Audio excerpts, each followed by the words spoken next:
हो तुम मेरे कमरे में क्या कर रहे हो? तुमने मेरे साथ क्या किया? वो भी इस हाल में तुम्हारी हिम्मत कैसी हुई? हो कौन तुम?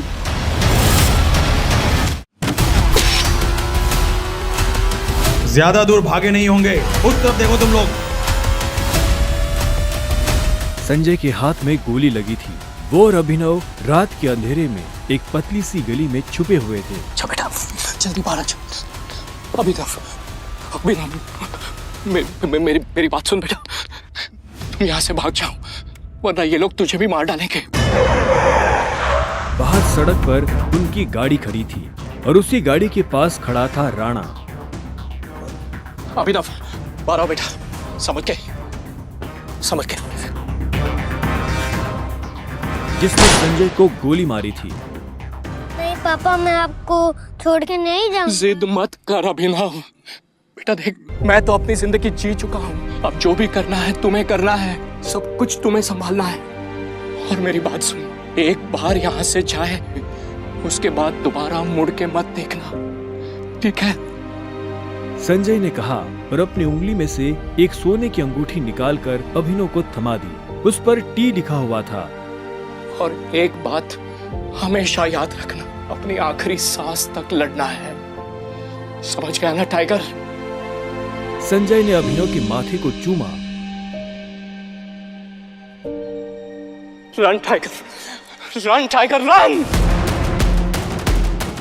और अपनी बंदूक लेकर उन लोगों का सामना करने के लिए गली से बाहर निकल गए। संजय जैसे ही अपनी गाड़ी के पास पहुंचे तो राणा ने संजय पर बंदूक तान दी। टाइगर, इस कमीने का चेहरा मत भूलना।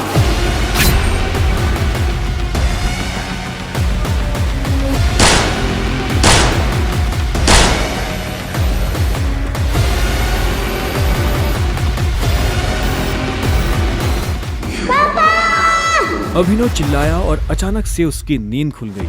पसीने में तरबतर अभिनव अपने बिस्तर पर उठकर बैठ गया और गहरी सांसें लेने लगा। 18 साल, पिछले 18 सालों से ये सपना इसी तरह से अभिनव को परेशान कर रहा था। अभिनव ने पहले अपनी उंगली में पहनी उस अंगूठी को देखा और फिर बाथरूम की तरफ बढ़ने लगा। अभिनव गुड़गांव में रहता था और डिलीवरी बॉय का काम करता था। हालांकि इस काम में उसका मन नहीं लगता था, लेकिन अनाथ आश्रम से निकलने के बाद उसके पास ये करने के अलावा और कोई चारा नहीं था। 18 साल की उम्र में उसने अपना खर्च खुद उठाना शुरू कर दिया था। उसकी जिंदगी में बस एक ही खुशी थी, उसकी गर्लफ्रेंड वैभवी। जब भी वो वैभवी को देखता तो अपने सारे दुख भूल जाता था।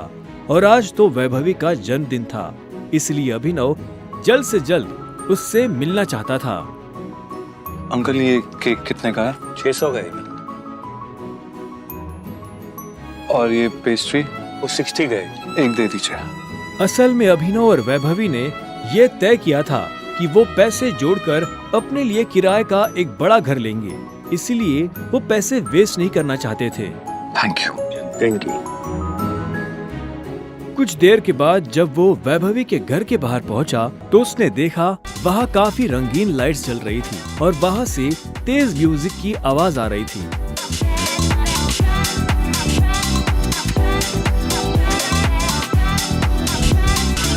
वैभवी, ये सब क्या है? ये कौन है वैभवी?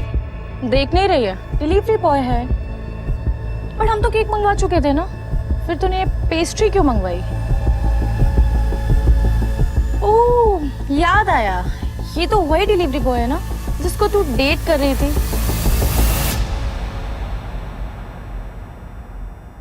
ओह कम ऑन यार वैभवी, तेरा स्टैंडर्ड इतना गिर जाएगा मुझे नहीं पता था। Babe, happy birthday babe.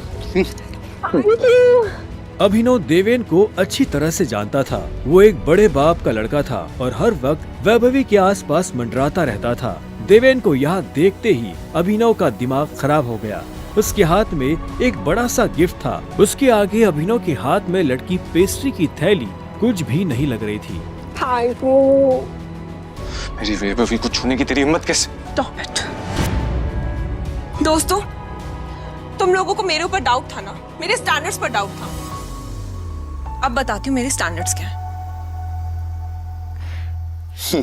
मैं तुमसे ब्रेकअप कर रही हूँ। और नहीं तो क्या, बेचारी कब तक तुझ जैसे गरीब के साथ ऐसी आधी पेस्ट्री खाती रहेगी। साला तेरी हिम्मत कैसे? तेरी तो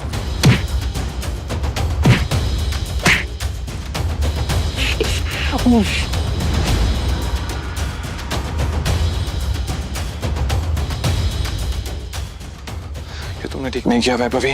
और अभिनव वहां से निकल गया। वो उन दोनों की शक्ल अब और नहीं देखना चाहता था। उसकी आंखों में आंसू थे और उसका दिल बुरी तरह टूट चुका था। हर घूंट के साथ उसकी आंखों के सामने वो दृश्य आ रहा था जिसमें देवेन वैभवी के गालों को चूम रहा था। ये तुमने अच्छा नहीं किया वैभवी, तुमने बिल्कुल अच्छा नहीं किया। बहुत गलत किया तुमने मेरे साथ, बहुत गलत किया। अभिनव धोखे के नशे में डूबकर बेहोश हो चुका था, लेकिन उसके लिए ये रात यहाँ खत्म नहीं होने वाली थी। उधर जब अभिनव सड़क पर बेहोश हो गया था, तब इधर सनी सिंह अपनी गाड़ी में बैठा बेचैन हो रहा था। सनी सिंह की बहन अनन्या उसके गले का कांटा बन गई थी। सनी अपने दादा हरदेवपाल सिंह की नजर में आने के लिए और अनन्या को रास्ते से हटाने के लिए कुछ भी कर सकता था, और आज वो अपनी गाड़ी में अपने आदमियों के साथ निकल पड़ा था अपनी बहन को सबक सिखाने के लिए।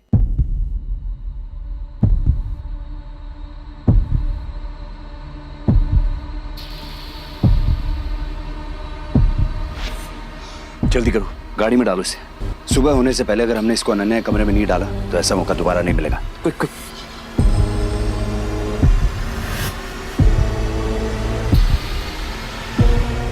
सनी के आदमी अभिनव को उठाकर सीधा रूम नंबर 409 में घुस गए।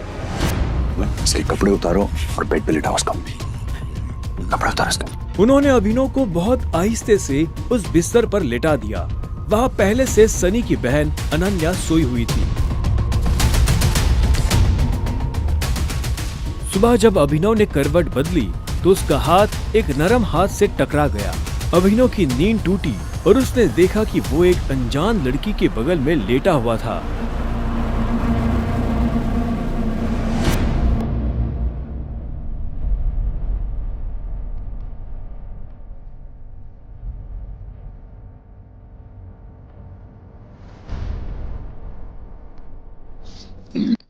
कौन हो तुम?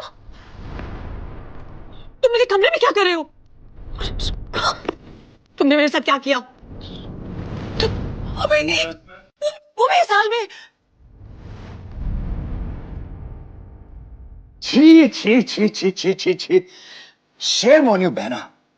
मुझे तो तुम्हारे कैरेक्टर पर हमेशा से डाउट था। इतनी बार मैंने दादाजी को समझाया, बोला, पर हर बार बोले मेरी अनन्या ऐसा नहीं कर सकती। लो, कर दिया तुम्हारी अनन्या ने ऐसा। अब पता है दादाजी को उनकी पोती की ये जो रंग रलियां चल रही है इनका से लाइव टेलीकास्ट दिखाने के लिए मैंने उन्हें यहाँ बुला लिया है। भाई मुझे नहीं पता, भरोसा करिए। क्या हुआ, कैसे हुआ?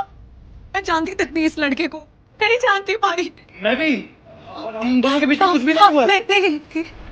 इससे पहले कि अभिनव सफाई देता, अनन्या और सनी के दादा हरदेवपाल सिंह कमरे में पहुंच चुके थे।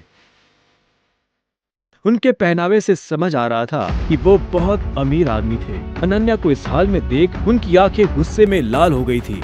मुझे तुमसे ये उम्मीद नहीं थी। दादाजी, आप जैसा सोच रहे वैसा बिल्कुल नहीं है। अनन्या, तुम्हें अच्छे से नियम पता थे, फिर भी तुमने सारे नियम तोड़ दिए। नहीं दादाजी, नहीं।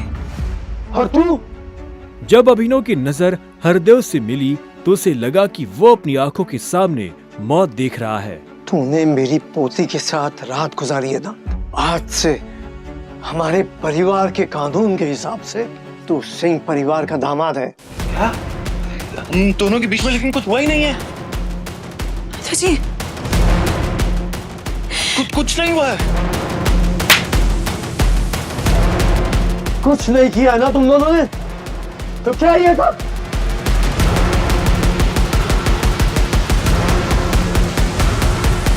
इससे पहले कि अभिनव कुछ समझे, हरदेव के आदमियों ने उसे मारना शुरू कर दिया था। अभिनव हरदेव की उम्र का लिहाज कर रहा था, इसलिए उसने अपने आप को रोक लिया था। अनन्या, इसे हॉस्पिटल भेज देना ताकि शाम को अकरम की पार्टी में आने के लिए ठीक ठाक से तैयार हो जाए।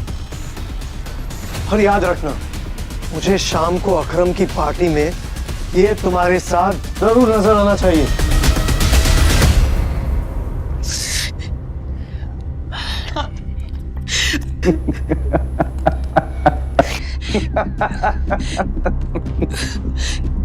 क्यों मेरी जिंदगी बर्बाद कर दी तुमने? क्यों? अभिनव के पास इस सवाल का कोई जवाब नहीं था। वहां जाकर अभिनव शाम को होने वाली पार्टी के लिए तैयार होने लगा। उसे हरदेव और उसके आदमियों का डर नहीं था। वो जानता था कि अनन्या पहले से काफी मुश्किल में थी और वो अपनी वजह से उसकी मुश्किलें और नहीं बढ़ाना चाहता था। अभिनव के पास ले देकर सिर्फ एक ब्लेजर था, वो भी उसके पापा का।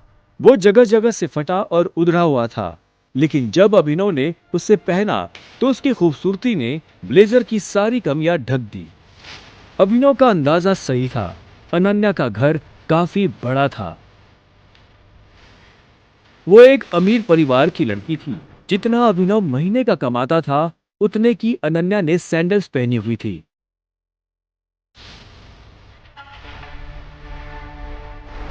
अनन्या की आंखों में दिख रहा था कि वो अभिनव से कितनी नफरत करती थी। अभिनव भी पार्टी में इतने बड़े लोगों के बीच जाने से घबरा रहा था। उसी घबराहट में उसने कब अपने पापा की अंगूठी को उंगली में गोल गोल घुमाना शुरू कर दिया, उसे पता ही नहीं चला।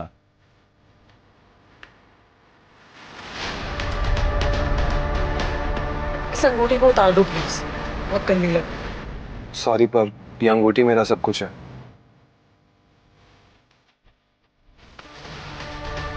अकरम का घर किले जैसा था, जिसके चारों तरफ बाउंसर्स बंदूकें लिए खड़े थे। जैसे ही अनन्या और अभिनव अंदर आए तो इतने में उसकी नजर देवेन से टकरा गई।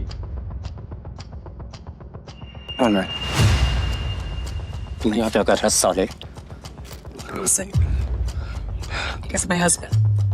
अनन्या पागल हो गई हो तुम? इस सड़क छाप में ऐसा क्या देख लिया? किससे शादी कर ली? जुबान संभाल के बात कर। नहीं तो क्या कर लेगा तू? बोलना, क्या कर लेगा? देवेन भी तैश में आ गया। अभिनव उसके ऊपर हाथ उठाने ही वाला था। इतने में उन दोनों का झगड़ा देख पार्टी का ऑर्गेनाइजर अकरम वहां पहुंच चुका था। क्या हो रहा है यहाँ?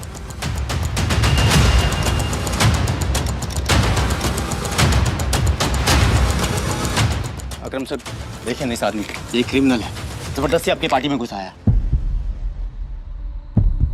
इधर आओ।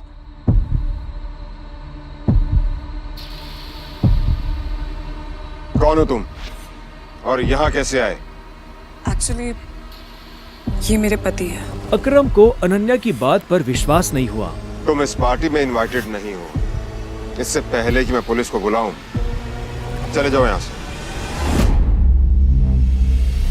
Thank you Akram sir.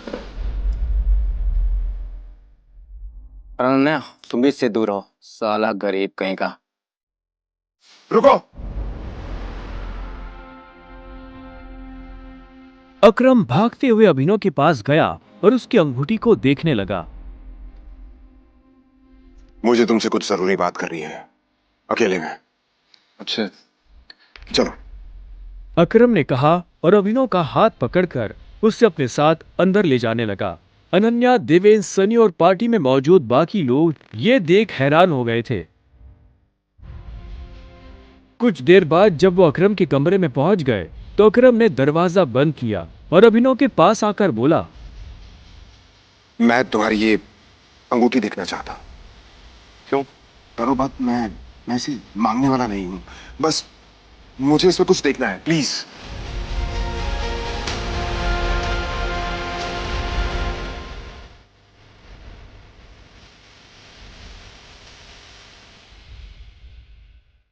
Tiger?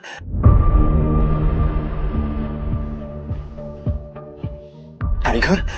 अभिनव ने अकरम के मुंह से ये शब्द सुना तो वो हैरान हो गया। उसे अचानक से अपने पिता के वो आखिरी शब्द याद आ गए जो उन्होंने अभिनव से विदा लेते हुए कह दिए थे। Run tiger run. लेकिन अभिनव हैरान था, उससे समझ नहीं आ रहा था कि अकरम ये सब कैसे जानता था।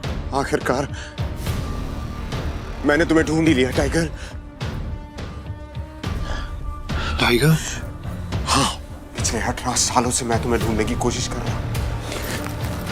तुम हमारे टाइगर हो, हमारी हजारों करोड़ों की एम्पायर के वारिस, जिसे हम 3 दोस्तों ने मिलकर शुरू किया था। मैं, तुम्हारे पापा संजय गढ़वाल और राणा अग्निहोत्री। वो देखो। इतना कहते ही अकरम ने दीवार पर टंगी एक तस्वीर की तरफ इशारा कर दिया, जिसमें संजय, अकरम और राणा तीनों मौजूद थे। राणा को देख अभिनव को झटका लगा। उसकी आंखों के सामने वो सपना फिर से हरा हो गया जो वो हर सुबह देखकर उठता था। उस रात अभिनव के पिता को जिस आदमी ने गोली मारी थी वो राणा था। दोस्त होने के बावजूद राणा ने अभिनव के पिता के साथ गद्दारी की थी। अभिनव की आंखें चिंगारी सी लाल हो गई। क्या हुआ? तुम इतना गुस्से में क्यों? नहीं, मैं ठीक हूँ। आप मुझसे कुछ कहना चाहते थे? हाँ, तो मैं तुम्हें हमारी कंपनी द माफिया किंग के बारे में कुछ बताने वाला था, जिसे हम 3 दोस्तों ने मिलकर खड़ा किया था। द माफिया किंग, जिसके नाम से पॉलिटिशियन, सेलिब्रिटीज, इस देश का सबसे बड़ा आदमी भी कांपता था। लेकिन तुम्हारे पापा के जाने के बाद सब कुछ बिखर गया, और इस दौरान हमारे कई दुश्मन खड़े हो गए, जिसमें सबसे बड़ा दुश्मन है इकबाल शेखावत। वो तुम्हें कई सालों से ढूंढने की कोशिश कर रहा है, ताकि तुम्हें मारकर वो हमारा नामो निशान खत्म कर देना चाहता है। फिलहाल द माफिया किंग का सारा काम राणा का बेटा मोंटी संभाल रहा है। अब तुम आ गए हो तो इस कंपनी की भागदौड़ तुम संभालोगे। अपने पापा के काम को अब तुम्हें आगे बढ़ाना होगा टाइगर। ये सुनते ही अभिनव के कान खड़े हो गए थे। कल तक उसकी जेब में 100 रुपए भी नहीं थे, पर आज अचानक वो हजारों करोड़ की कंपनी का मालिक हो गया था। अब आगे क्या होने वाला था? क्या अभिनव अपने पिता की मौत का बदला ले पाएगा? कैसे एक डिलीवरी बॉय संभालेगा अपने पिता की हजारों करोड़ की कंपनी द माफिया किंग को? इन सभी सवालों का जवाब पाने के लिए बस अपनी स्क्रीन पर नीले बटन को क्लिक करें, फिर प्ले स्टोर खोलने के बाद पॉकेट FM ऐप इंस्टॉल करें और फिर अपने मोबाइल नंबर से रजिस्टर करें। अब आप पॉकेट FM की ढेरों मजेदार कहानियां सुन सकते हो। सुनने के लिए तुरंत डाउनलोड करें पॉकेट FM और सुने ये दिलचस्प कहानी द रिटर्न ऑफ टाइगर, बिल्कुल मुफ्त।